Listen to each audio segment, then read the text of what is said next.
Welcome to This Time with Daniel and Shahbaz. Today, we're featuring Anthony in our review for Once Upon a Time in Hollywood. So, what was this movie about, Anthony? So, we got Leonardo DiCaprio.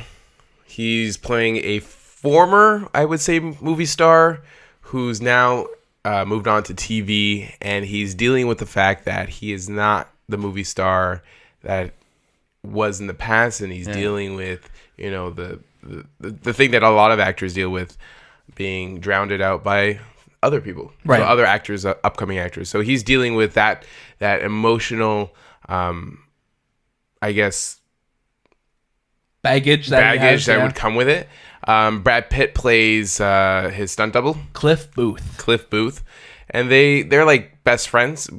I would consider them best friends. Yeah, definitely. They do everything together pretty much. And it's literally, I don't know, it's a story about, I guess, 60s Hollywood, 50s Hollywood, 60s Hollywood, 1969, 60s to 69, yeah, 69, 60s Hollywood, yeah.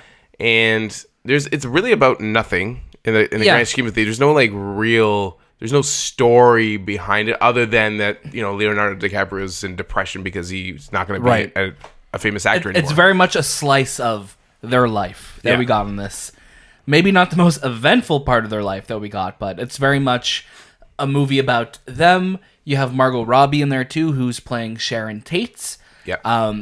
Who's very much disconnected from the rest of the story that's happening.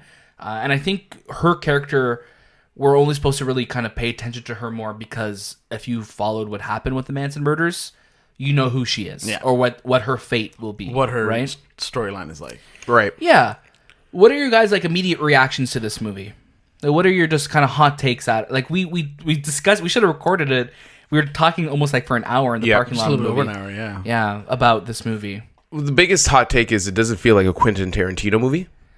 It didn't have yes that. And no. It didn't have that. Well, yes and no, but majority of this movie does not feel like a Quentin Tarantino film. Right. Except the ending. Yeah, the ending is very much him. One thing in like all his films have is that opening dialogue scene where it like grabs you, just drops you right into it. Every movie he's ever made has it. This one didn't. No. Unless it was supposed to be the Al Pacino, you know, Leo conversation, which was pretty. Yeah. Like it was not even there. Yeah, I wouldn't. Yeah. You're right. No, the dialogue in this film is completely not memorable. And I mean, Tarantino is, if anything, known for his writing. It's quick, it's witty, it's sharp. It's very sharp. It's very sharp. And in this one, you don't have it there.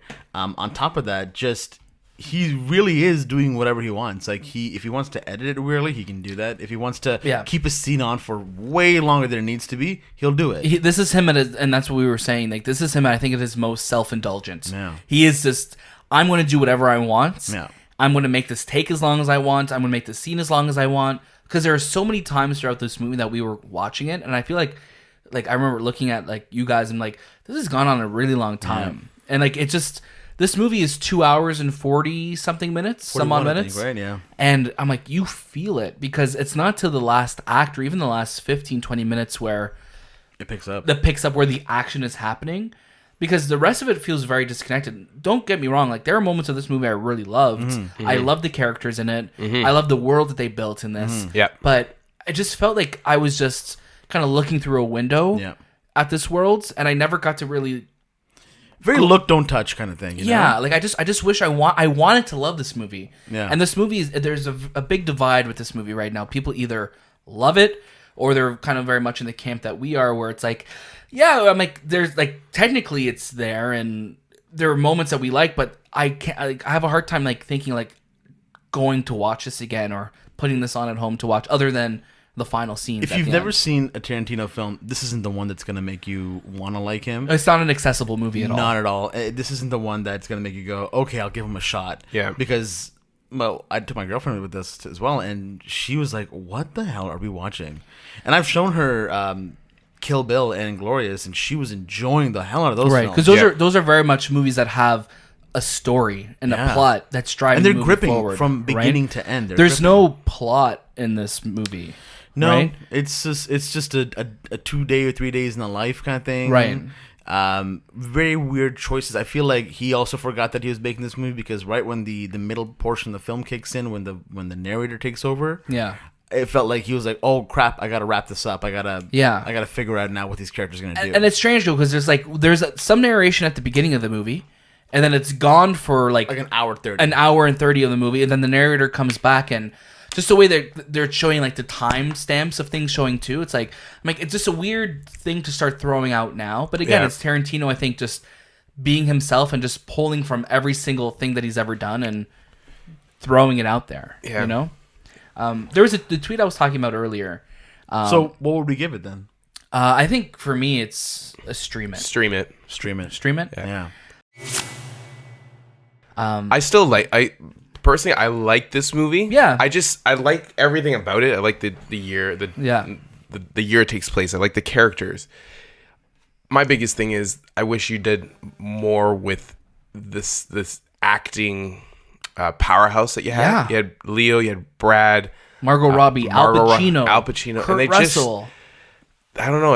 I guess I had higher expectations and they just didn't hit it. Yeah, I think except at the end, which was like, this is what we wanted. Like, here we go. I liked it too. Yeah. But at the same time, I think I liked it because of Brad Pitt's character. Yeah. He stole the show from me, and I wanted to see more of him. Would you say it's an entertaining movie? Once Upon a Time in Hollywood? Like, there are definitely entertaining aspects. 10 minutes of the film, no. Because I think I was entertained because, again, I'm a Tarantino fan. Right. So I was trying to entertain myself. But if I watch this again, I don't think I'd be entertained. Yeah. I knew like 10 minutes in, it was like, this is not what I expected. This is a slow burn, yeah. And I thought I was going to laugh because everyone says, yeah, it's a comedy. It's a comedy. Yeah. And I didn't laugh within 10 minutes, 15 minutes, or maybe I didn't get the jokes, or maybe it was just not meant for us. Yeah, it felt like he was laughing with his buddies, like like Tarantino was with his big Hollywood friends. Like, this is like a movie of them. Yeah, because this is like people who have that connection more, I guess, to because obviously we love movies. We have a movie podcast. Yeah, but I feel like it was almost like super high art at some points where it's like, is this like him and his producer friends are like, oh, I get it. Remember this show or this movie, and that's what I'm saying. I loved FBI. Yeah, like Tarantino does most like self-indulgent humor. Even like having the Batman theme in the credits, I was like, I'm like, this is just him just saying, I'm going to do whatever I want. Every time you say this is him at his most, I always think of Kill Bill, and this is me at my most masochist. Yeah, right when he's about to shoot the bride. Bill, bang, bang. Great movie. Great film. We're going to get to that. We're going to get to that.